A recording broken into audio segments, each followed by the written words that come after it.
And Special Prosecutor Kisi Ejabeng is worried that his office could become the breeding ground for, quote, pathologically corrupt staff, unquote. In a restricted letter reaching to the Finance Minister, Ken Ofori-Atta, on conditions of service for staff of his secretariat, Kisi Ejabeng disclosed that no one in his office has been paid salaries for quite some time now, since he assumed his role in August last year. We can, of course, bring you excerpts of what it is that the Special Prosecutor has been talking about in this restricted letter intercepted by Joy News. And excerpts talk about the fact that staff of the office, first of all, bear the responsibility for and are exposed to immense risk of policing, protecting, and safeguarding of national security, investigation of suspected criminals, prosecution of suspected criminals, enforcement of production orders, search premises, seizure of trained properties, and also keeping in custody and also managing some of these seized properties. And beyond that as well, they are also charged with the responsibility of enforcing freezing orders.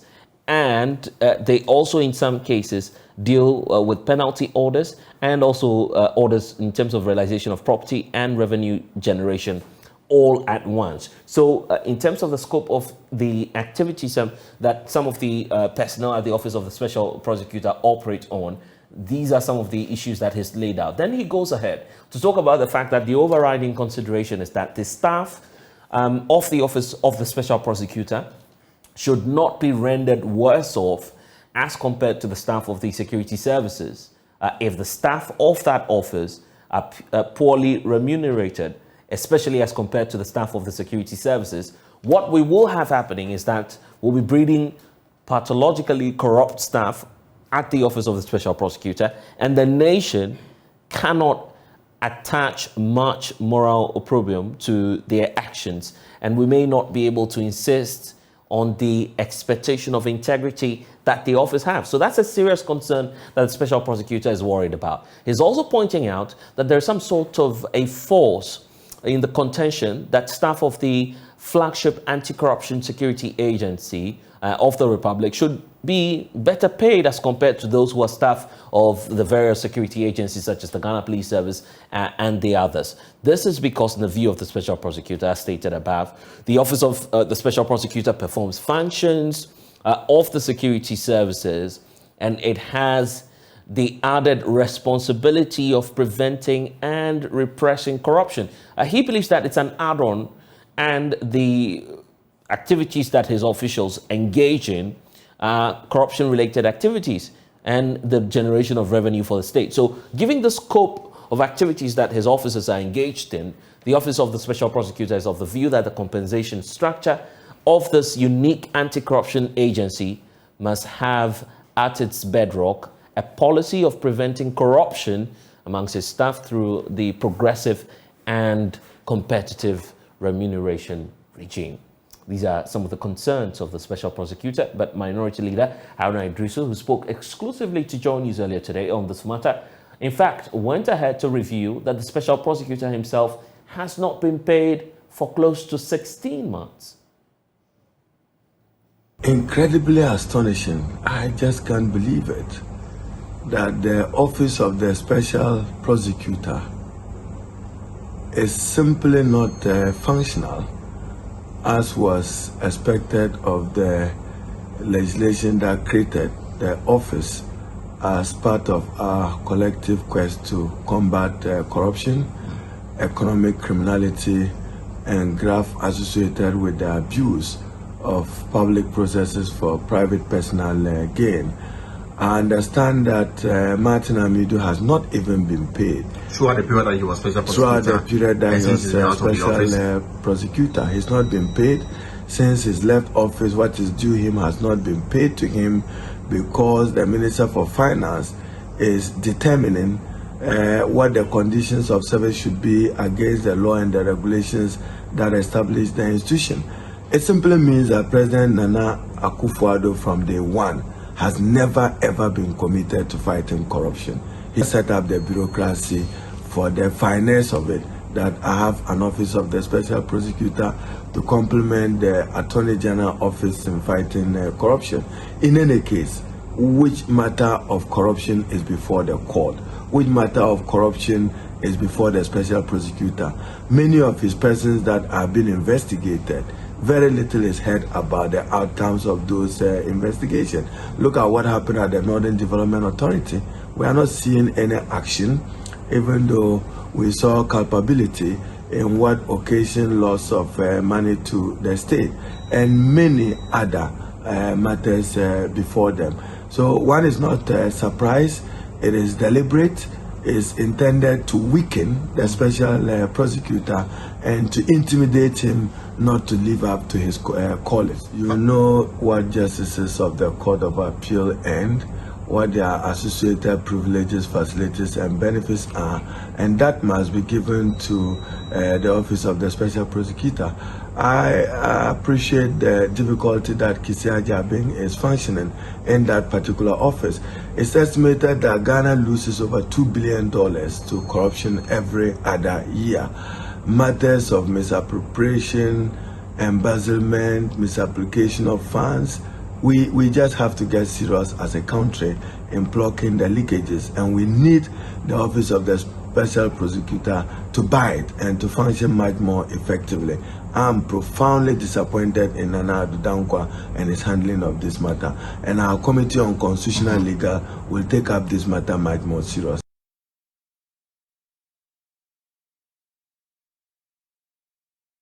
Let's get more on this. Elton Brobo is Joy News editor.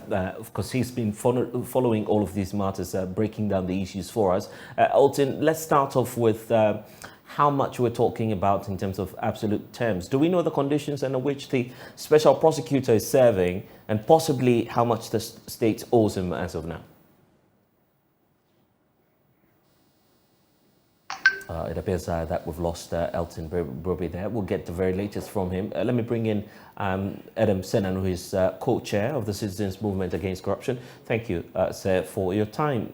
Since you're on, I'm sure that, of course, this is coming to you as a surprise, obviously. Many of us did not know about this until now. And it appears that the matter has been on for close to 16 months. What's your take on the latest revelation? Absolutely shocking. I mean, not in my wildest dreams would I have thought that, especially for a government that came in on the back of a very strong anti-corruption drive. You remember 2015, 2016, the flagship project initiative was the Office of the Special Prosecutor to discover that not only under the tenure of the current Mr. Kisia Jabing, but previous Amidu, the persons that occupy that office have not been paid. I mean, shocking probably is not good enough. It's just untenable under a democracy. Absolutely untenable. And I'm wondering how come we've had 16 months of nobody identifying that officers of the Special Prosecutors Unit have not been paid. How are they supposed to do their work? You know, it's really disgraceful. It's really disgraceful. We can't be talking about democracy where basic underpinnings of what make our processes function are not happening. I mean, in any case, don't we have budgets that have been approved by Parliament? So how is it that the people who occupy those offices have not been paid? What do you fear might be the implication for our nation? At least we know that some effort has been made by the Special Prosecutor writing on the conditions of service at least twice, in October and then earlier, before the latest letter he issued in that month. Yet the finance minister has not been able to deal with that matter. What do you suspect may be the implication for us if we don't tackle this seriously? Well, on one hand, the credibility of this government as far as championing the cause of anti-corruption is really zilch. I mean, how can anyone expect people of that nature? And by the way, I mean, you're not talking about a task that involves, you know, very basic functions and skills. These are very technical areas where you have legal expertise, you have investigative expertise. I can't imagine how the families of these people have survived in the 16 months. The implications are clear. The special prosecutor himself says it, that if you're not providing competitive remuneration, you pose a risk to the individuals there being tempted or lured by persons who are so minded to try and ensure that they do not perform their functions and perform it. And since you're bringing that point up, some say that's not a fair statement to be getting from someone who's vowed to fight corruption. I'm not sure he's tying his credentials to his salary. No, that's not the point. He's saying that, look, I have staff, and these staff are human beings. They have needs that must be met. Basic needs, food, clothing, shelter, what have you. And if these are not being met, and you go into a place where you're going to investigate, and 8 months, 10 months, and your wife is asking you why, what's wrong with you? You come home with no money. How are we supposed to survive? School fees. What you do is to put them in a position that there's a potential conflict where they might be tempted not to do the kind of quality job required of them. In any case, I don't see how anyone can function beyond 2-3 months without being paid in this economy, in this country. You put our whole investigation and the Special Prosecutor's Office at risk to the extent that persons who are so minded can try and bribe and influence them. So that's a big picture. And I just want us to go. The whole credibility of the idea of a Special Prosecutor's Office is brought down. I just want us to go back to accept of what it is that the Special Prosecutor has been talking about, the third and the last set of the points he's been raising. He's been raising quite a controversial statement, talking about the fact that the security agencies should not be paid same way his staff are being paid. He believes that far more money should be given to persons who serve in the office of the Special Prosecutor. It's untenable, isn't it? Particularly when you know that you're not receiving your salary. I think that it's not controversial. The kind of grand theft, the level of the mandate required or given to that office, you are not talking about small sums of money.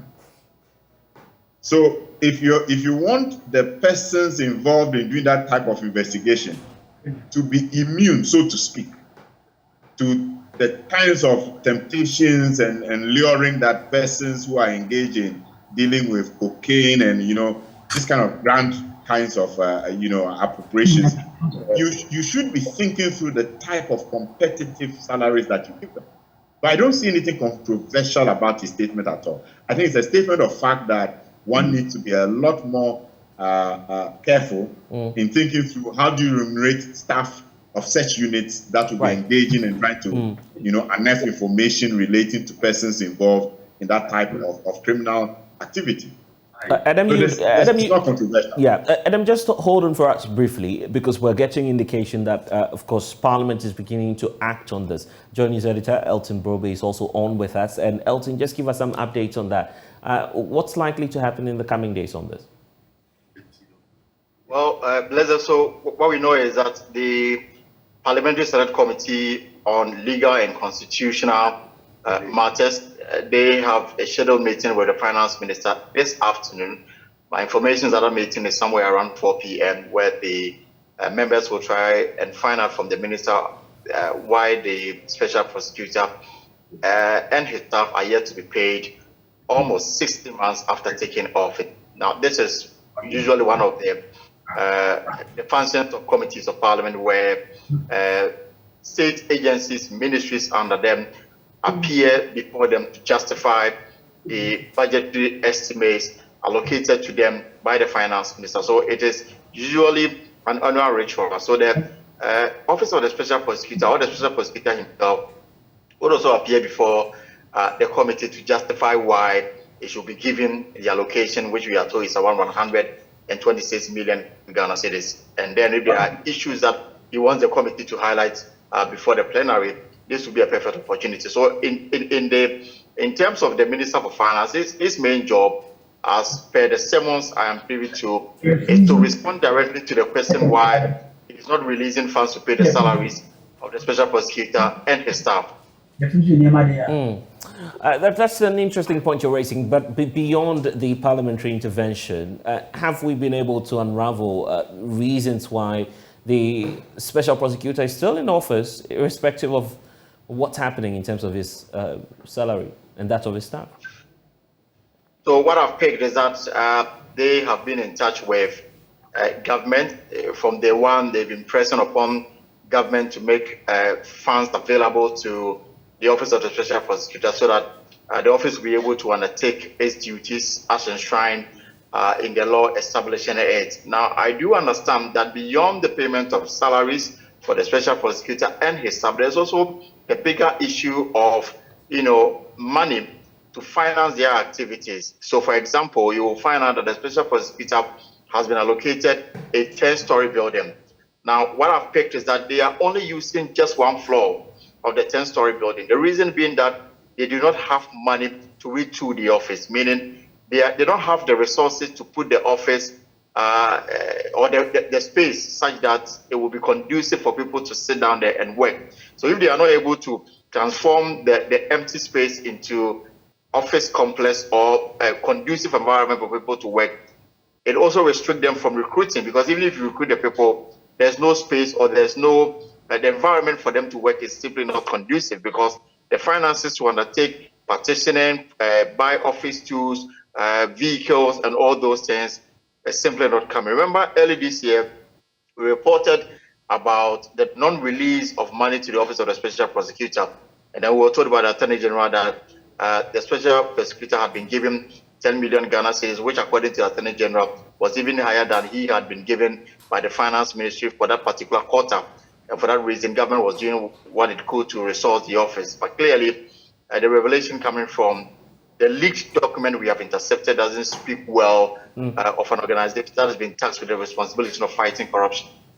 I'm grateful, Elton Broby, for the latest. And let me just wrap up with you. It clearly shows that this goes beyond the conditions of service. I recall Martin Amidu, the former special prosecutor, talk about the same office apartment that was handed over to his team at the time. He did not see it as a viable option to operate from. But now it's becoming clear that even funds are not available to operationalize that facility. Which is all just extremely surprising. I mean, we thought, Martin hadn't done, really, we felt that he could have done much better. And so the issue of the building, picking up the keys, getting into it. But to hear that the funding required for logistics, for equipment, for salaries is not being made available 16 months after the fact, it's just totally unacceptable. I'd like to know who actually is tracking what is going on in government. I mean, all the M&E systems that you said they put in place, is nobody recognizing that things are going wrong? And who is ensuring that a critical entity like the Special Prosecutor, whose mandate, by the way, helps us also ensure that resources are available to the state? This is just unacceptable. And I would like to call on all civil society organizations who are privy to this information that let this discussion not go down or off the radar until we get government to act on it. The Minister for Finance must make sure that at the moment, I hope that somebody is bowing down their head in shame. This is just so disgraceful. Well, what steps are we to expect? Of course, we know the citizens' movement against corruption to be vocal on this matters. Are we to expect something apart from the advocacy? No, apart from the advocacy, I think that it is the coalitions now demanding that the ministry must take action and ensure that the funding that has already been approved. I mean, these are processes that have been gone through. So what is the difficulty? In the past, we have felt that funding for the Special Prosecutor's Office ought to be ring-fenced. There ought to be a system where you don't have a situation where the office cannot have access to its funds, and therefore that can be used as a proxy way of undermining and weakening the institution. Because if you're handling certain cases that government is not interested in, and government has, its hands on the strings, then they will use that as a way of preventing you from doing the work you ought to do. So perhaps this is a time where that discussion ought to be brought to the front better. How do we ensure that we protect institutions like that who serve as a check and balance on the excesses and the the mistakes and things that government will be doing that do not promote the public good? Very finally, you were indicating earlier that the special prosecutor is human, just as any other staff working at the office of the special prosecutor. I'm just wondering what you feel the OSP should be doing right now. Would you want him to resign? Absolutely not. Yeah, you go home if you don't. Why that option? Absolutely not. I think that, this was one of the things we're not too happy with Mr. Amidu about. We felt that he ought to have been bringing on board civil society voices much earlier on when he realized he was confronted with certain difficulties, and not to wait all of a sudden tell us that he was resigning. I would like to appeal to the special prosecutor, please. I think 16 months was far too long. 3 months, a quarter, maximum 6 months. This should have been brought into the public space so that well-meaning Ghanaians can join hands in ensuring that, sometimes it's not the public officer who will bring the change. You've got to get citizens who understand that this matters for us, to be the voices that are being heard in the public space, as it were, putting fire on the government to say, you must act on this and act immediately. So I think that this discussion ought to be put in the public space, that all of us can be part and parcel of the progress in making sure that government begins to look at this and does something about it. I don't think that we want a situation where these staff go to Christmas without anything in their pocket. That would be sad. We should start a campaign on that. The Special Prosecutor's Office and his staff should be provided the funding that they require to be able to ensure that they do their work and do it in the best interest of this country. Okay, we'll leave it here for now. Adam Senano, co-chair of the Citizens Movement Against Corruption, grateful for your time.